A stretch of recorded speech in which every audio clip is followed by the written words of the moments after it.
Good morning, everyone. The throne of St. Peter stands empty today. The body of Pope Paul VI now lying in state at his summer residence, where he died yesterday at the age of 80. Memorial services are taking place around the world for the spiritual leader of the Roman Catholic Church, the victim of a heart attack. ABC's Stuart Lawrence has more from Italy.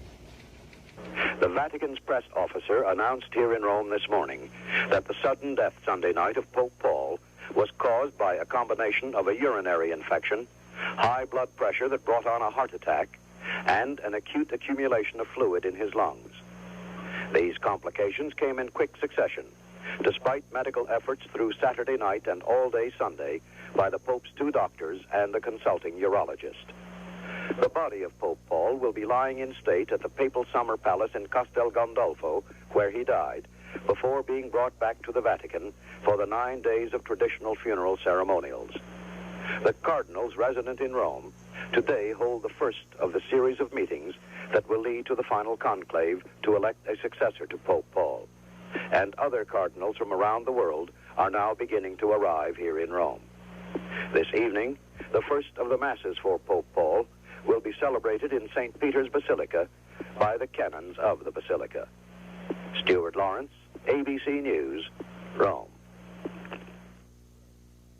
When news that the Pope was gravely ill spread, people began to gather in front of Castel Gandolfo, the Pope's summer palace outside Rome.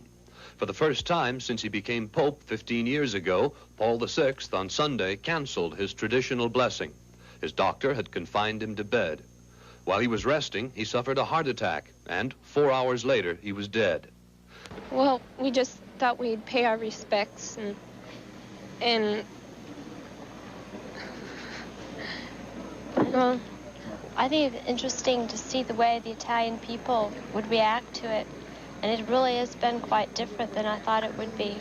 I thought there would be more people mourning for him, and there really hasn't been anyone noticeable. There were a few people crying last night when we left the opera, but it just sort of seemed like everyone was in shock and things have just gone on as they usually do. The crowd outside learned of his death immediately. Within hours, newspapers, radio, and television had informed Italy and the world. The first Mass honoring the dead Pope was held in the church of San Tommaso da Villanova in the town outside Castel Gandolfo.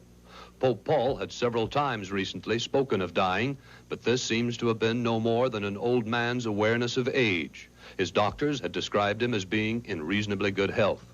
This morning, the crowds outside Castel Gandolfo had multiplied. The Pope's body will be taken to the Vatican, where it will lie in state for 3 days before burial in St. Peter's. Roman Catholic cardinals from all over the world have been told to come to Rome. The College of Cardinals must meet here at the Vatican within 18 days to elect a new pope. However, there's no obvious front runner, and the election could go to anyone.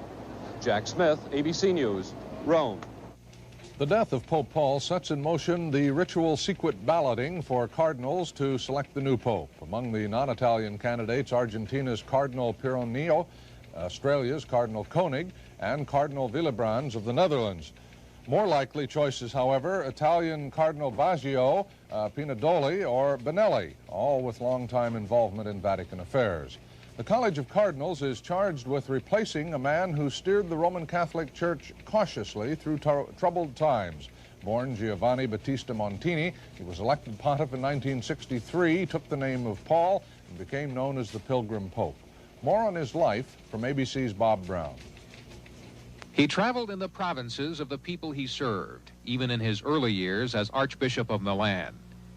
And he traveled as a pilgrim to the Holy Land soon after he became Pope Paul. It was the beginning of an unprecedented series of trips to 16 nations on 6 continents. I am an apostle on the move, he said. He was the most traveled pontiff in history and the first ever to visit the United States. In New York, he received a spontaneous tribute at St. Patrick's Cathedral. And the Mass he delivered at Yankee Stadium was quickly nicknamed the Sermon on the Mound. But his travels also made him vulnerable. On his last trip abroad to Manila, he had to be shielded from a man who tried to kill him with a knife. And within the closer realms of his authority, his papal rule was marked by conflict over his condemnations of artificial birth control and abortion, over his strong reaffirmation of priestly celibacy. In earlier times, he might have been known as a progressive pope. But the 60s and 70s were years of doctrinal experimentation in the Catholic Church, of a disaffection among priests that the Pope called his crown of thorns. Late in June, he said he felt his death nearing, and he appealed to rebels to spare further risks to the Church. On his papacy, he said, "It has cost me much suffering." But he also once offered a glimpse of his personal philosophy, one that may have helped guide what friends described as a warm private personality that was always partially hidden in public. He said, "Look up to heaven when you fly, and fear nothing." Bob Brown, ABC News. Around the world today, prayers for the soul of Pope Paul. A memorial mass being held this morning at St. Patrick's Cathedral in New York City, where Terence Cardinal Cook spoke of the late pontiff's saintly and courageous life. Pope Paul was remembered at a similar service here in Washington last evening. ABC's Bettina Gregory has that story. As Catholics turned out to mourn the Pope's passing at Mass, His Eminence William Cardinal Baum, the Archbishop of Washington, took a profoundly religious view of his death. Cardinal Baum said His Holiness had been called from his sufferings home to his God.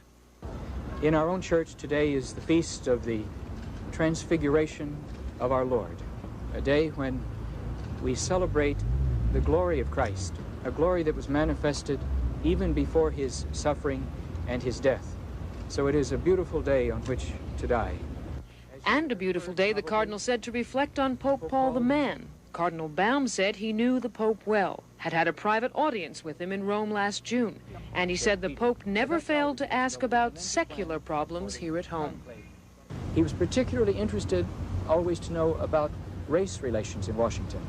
He knows the history of our country, the sometimes painful, tragic history of flawed relations between the races. So he always spoke to me about the importance of reconciling, uniting people of different races.